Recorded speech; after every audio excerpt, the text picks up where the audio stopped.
Hola, ¿cómo estás? Te doy la bienvenida al curso y a esta primer videoclase. En este video vamos a hacer una introducción a algunas de las temáticas que veremos en el módulo 1 del curso. Antes de comenzar, te invito a ver una escena de la vida cotidiana que transcurre en el ámbito laboral. No, Lauren aún no está listo. Se suponía que no había que terminarlo hasta el jueves. Esto es una verdadera sorpresa. Jeff, fui hasta tu escritorio y te dije que quería llevarme el segmento. Yo entendí que tú lo querías terminado antes de las primarias. Es decir, hasta hace 30 segundos no sabía que lo querías para hoy. Te dije que me iría a las 4 a la entrega de premios. Sí, pero no creo que hayas mencionado el tape. Claro que lo hice. ¿De qué creías que hablábamos? No estoy seguro de saber de qué hablábamos. Obvio. Como resultado de lo anterior, obtenemos inefectividad en la tarea y malestar en la relación. La clave de este conflicto, muy común en este y otros ámbitos, está en la última palabra, obvio, pues resulta ser que lo que es obvio para una persona no lo es para otra. Para comprender la situación y seguir investigando sobre lo que aparentemente es obvio, vamos a comenzar con el primer principio del coaching ontológico. Humberto Maturana es un biólogo chileno que estudió y desarrolló la biología del conocimiento. Él se pregunta, ¿cómo hacemos los seres humanos para conocer? Y a través de sus estudios y experiencias desde la biología, demuestra que los seres humanos no disponemos de mecanismos biológicos que nos permitan tener percepciones de cómo son las cosas. Percibimos a través de nuestros sentidos e interpretamos lo percibido de acuerdo a una serie de factores que veremos más adelante. Ambos, percepción e interpretación, son limitados y condicionados. Posteriormente, Rafael Echeverría, sociólogo y doctor en filosofía, y uno de los principales responsables en el desarrollo del coaching ontológico, nos dice: no sabemos cómo son las cosas, solo sabemos cómo las observamos y cómo las interpretamos. Vivimos en mundos interpretativos. Vale aclarar que no estamos hablando de la realidad. No negamos la realidad ni decimos que la realidad sea absoluta o que sea relativa. Estamos hablando del ser humano. Y como tales, no tenemos acceso a la realidad, sino solo a lo que cada uno de nosotros observa e interpreta. Veamos un par de ejemplos. Este diagrama lo presentó un antropólogo a distintas comunidades y le preguntaba a las personas qué veían. Las respuestas eran variadas: 2 personas en una habitación, 2 personas pasando por una esquina, o encerrados en una prisión. Si bien las respuestas eran variadas, se repetían dentro de un rango de interpretación en las distintas comunidades en donde iba este antropólogo. Hasta que un día llega a Kenia. En este lugar desértico, donde los árboles carecen de follaje y sus raíces sobresalen del suelo, las personas viven en chozas redondas.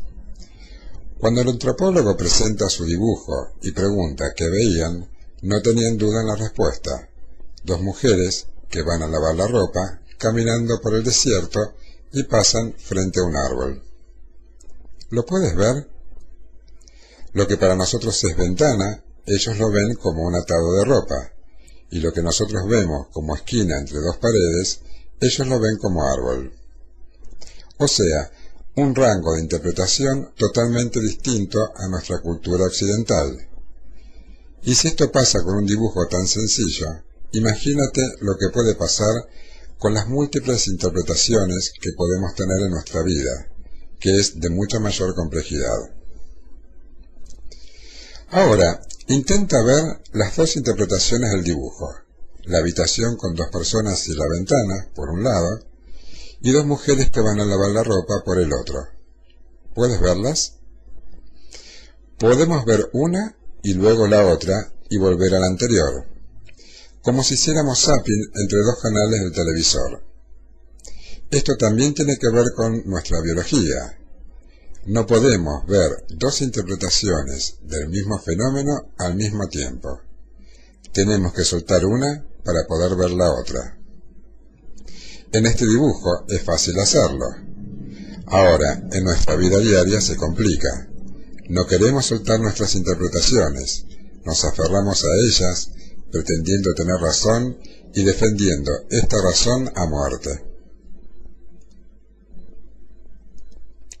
Veamos otro ejemplo. Supongamos que una empresa que, después de ver reducidas sus ganancias, se enfrenta a una seria posibilidad de quiebra. Se reúne la gerencia en pleno para aportar ideas de cómo mejorar la situación.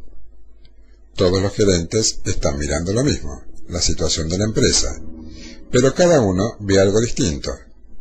El gerente de recursos humanos afirma que es necesario un plan de capacitación al personal. El gerente de producción establece la necesidad urgente de renovar las maquinarias por otras más modernas. El gerente financiero propone una reducción de personal para disminuir los costos operativos. El gerente de marketing está convencido que una buena campaña publicitaria hará que las ventas aumenten lo suficiente para mejorar las ganancias. Y así, cada gerente desde su experiencia y conocimientos, y cada uno pretende tener la razón. No nos damos cuenta que nuestras razones son solo interpretaciones. Lo que vemos como obvio es solo obvio para quien lo está viendo, y no necesariamente para otros. Este podría ser un tercer ejemplo, sencillo y simpático, para terminar esta primera parte del video y continuar con la siguiente.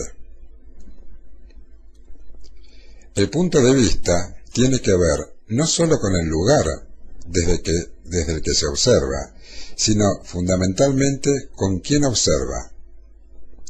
Vamos a profundizar todo esto un poquito más adelante. Como ya dijimos, el resultado del conflicto en el video inicial es altamente inefectivo. Ahora, los resultados no vienen solos, no aparecen de la nada. Veamos qué pasa a continuación de este primer video. La proyección es hoy. Lo siento. ¿Qué puedo decirte? Yo tomaré un vuelo más tarde. Lo llevaré. Estás loco, no lo lograrás. Podré hacerlo. ¿Por qué siempre me pasa esto a mí? Le dije exactamente lo que quería y para cuándo lo quería. No había forma de que él me malentendiera.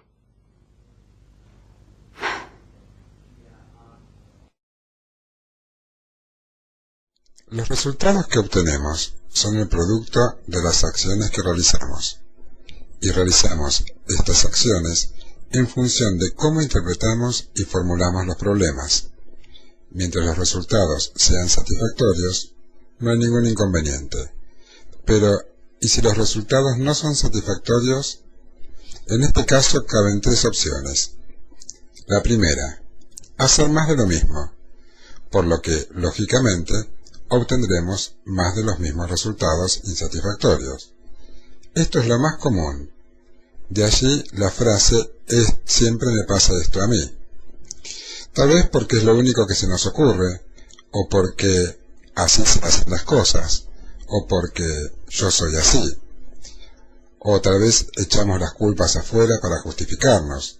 La culpa es del empleado que no me escuchó bien, la culpa es del gerente, o la crisis económica, o quien fuera. La cuestión es que, tarde o temprano, al no obtener los resultados deseados, nos resignamos y nos conformamos con resultados mediocres o definitivamente malos. La segunda posibilidad es buscar nuevas acciones, lo cual ya supone un aprendizaje. Estas nuevas acciones pueden ser exitosas, en cuyo caso logramos el resultado buscado. Sin embargo, estas acciones son muy limitadas, pues dependen de cómo interpretamos el problema, de cómo lo observamos, de nuestro sentido común, y probablemente no logremos el objetivo deseado. La tercera opción es ampliar el rango de interpretación, lo cual requiere un aprendizaje transformacional, lo que llamamos un aprendizaje ontológico. Al ampliar mi rango de interpretación, mi sentido común, aparecen nuevas acciones posibles que antes no existían, pues estaban fuera del umbral de lo posible. Son estas nuevas acciones las que lograrán resultados totalmente distintos a los anteriores, lo que llamamos resultados extraordinarios. Veamos un ejemplo gráfico. Te propongo un pequeño desafío. Debes unir los 9 puntos, ubicados como muestra la imagen, con 4 líneas rectas consecutivas, en un tiempo máximo de 10 minutos. En este ejemplo, en la imagen se dibujan las 4 líneas rectas consecutivas, pero no se logran unir los 9 puntos, hay uno que queda fuera. O sea, es un resultado no satisfactorio, no se logró el objetivo. Entonces, te invito a que pongas pausa en el video, tomes un lápiz y papel y trates de resolver este pequeño problema. ¿Y cómo te ha ido? ¿Pudiste resolver el problema? ¿Hiciste el intento? Vamos a presentar ahora la solución de este problema, así que si no lo has hecho, todavía puedes poner pausa e intentar resolverlo por tu cuenta. En la imagen puedes ver el problema resuelto. 4 líneas rectas consecutivas que unen los 9 puntos del dibujo. La mayoría de las personas, cuando intenta resolver este problema, se pone un límite, quedan como limitados a un cuadrado imaginario formado por los 8 puntos exteriores. Es imposible resolver este problema dentro de ese límite. Hay que ampliar el límite para encontrar la solución. Lo mismo pasa con nuestros problemas en la vida cotidiana. Dentro de determinados límites no hay solución posible para algunos de estos problemas. Tenemos que ampliar nuestros límites, nuestro rango de percepción, nuestra posibilidad de interpretación. Ahora, ¿cómo hacemos esto? Bueno, vamos a ver cómo es que observamos lo que observamos, cómo es que interpretamos lo que interpretamos. Y vamos a verlo primero en forma individual. Hablamos de 3 dominios principales del ser humano. Estos 3 dominios son corporalidad, emocionalidad y lenguaje, o mente, si prefieres. En definitiva, todo lo que construimos con palabra. Decimos que el ser humano es una coherencia entre estos 3 dominios. Vamos a entrar un poquito más en detalle en cada uno. Corporalidad. ¿De qué hablamos cuando hablamos de corporalidad? Bueno, de todo lo que tenga que ver con nuestro cuerpo. Desde la salud, si nos sentimos sanos, si tenemos algún dolor, si estamos con fiebre, nuestros ritmos, nuestras formas de caminar, de sentarnos, nuestros gestos, todo lo que tenga que ver con nuestro cuerpo estaría dentro del dominio de la corporalidad. La emocionalidad, bueno, tiene que ver con todo nuestro mundo emocional, sentimientos, emociones, estados de ánimo. Y finalmente, el dominio del lenguaje. Y este es un poco más complicado, porque ¿qué es lo que está en este dominio? Bueno, en principio, nuestra educación, nuestra historia cultural, ¿sí? Del lugar donde nacimos, cómo fuimos educados, la historia del lugar, la cultura. Por supuesto también nuestras experiencias personales. Por supuesto también los conocimientos que hemos adquirido a través de nuestra vida. Fundamentalmente dentro del dominio del lenguaje está la interpretación, el sentido que le damos al observado, ¿sí? Y esto tiene que ver mucho, por supuesto, con los modelos mentales, con los paradigmas desde los cuales nos movemos, que están en este dominio lingüístico. Decimos que el ser humano como observador es una coherencia entre estos 3 dominios. Coherencia quiere decir que si yo cambio uno de estos 3 dominios, los otros 2 cambian también. Por ejemplo, si yo estoy triste, por decirlo de alguna manera, mi cuerpo, ¿sí?, va a ser un cuerpo que acompaña esa tristeza. Y mis pensamientos, mi manera de observar el mundo, mi manera de interpretar, de comunicarme, van a estar acordes con esa tristeza.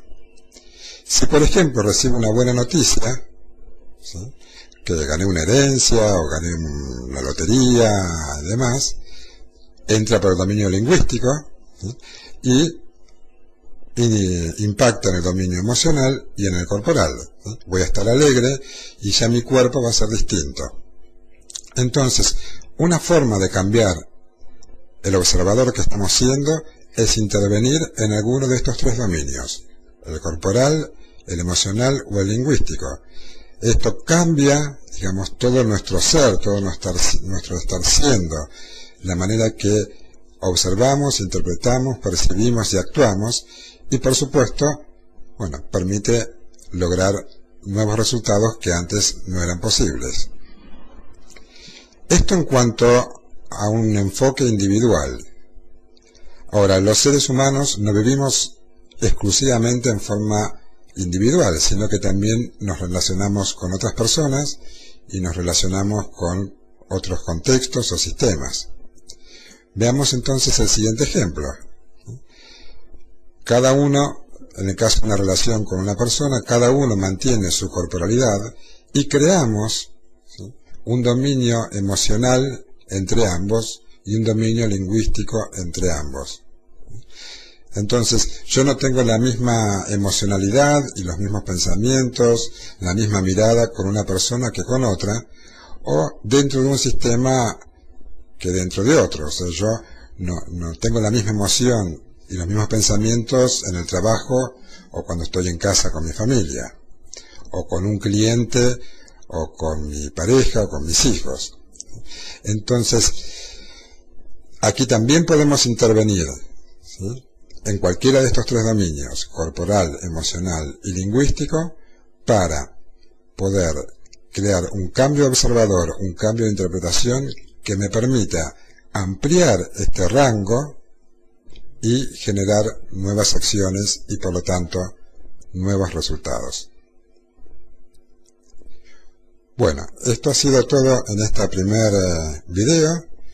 Mi recomendación es que luego de haber escuchado este video vayas a leer el primer módulo del curso donde ampliaremos todo esto que estuvimos viendo y posteriormente vuelvas a ver el video que podrás escuchar de manera distinta y se aclararán algunos conceptos que por ahí no han quedado del todo claros en este primer encuentro.